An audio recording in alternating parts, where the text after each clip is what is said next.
Kahapon, inaresto ng NBI si Marian T. Maslog alias Jessica Cese Francisco dahil ito sa falsification of public document at anti-alias law. Noong nakaraang taon, lumapit si Maslog na nagpapakilala bilang si Francisco sa NBI para imbestigahan ang umano'y fraudulent executive appointment for sale na ginagawa umano ni dating Executive Secretary Vic Rodriguez. Gayunman, hindi na-verify ng NBI ang mga impormasyong sinasabi ni Maslog. Nagsuspetsa ang NBI at nang mag-imbestiga, nadiskubre nila ang totoong identity nito. Isang kamag-anak din ni Maslog ang tumestigong si Francisco at si Maslog ay isang tao lang.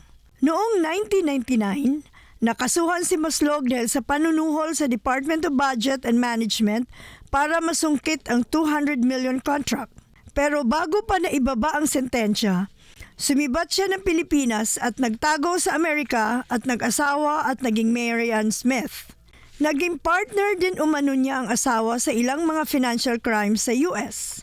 Na-convict ni Sandigan Bayan ang dalawa niyang kasabwat, pero si Maslog hindi na sentensyahan dahil sinabi ng kanyang abogado sa korte na patay na ito.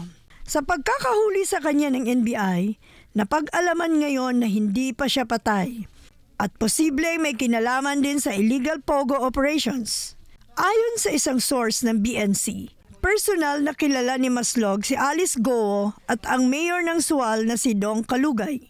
Nakipag-meeting niya si Maslog kina Guo at Kalugay tungkol sa mga infrastructure projects para sa Sual, Pangasinan.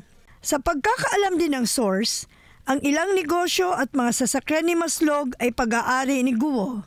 At dagdag pa ng source, tumulong si Maslog sa pagtakas ni Guo sa Pilipinas. Si Maslog umano ang tulay ni Guo para makontak ang mga kailangang kausaping tao. Para sa agenda, Nancy Carvajal, BNC.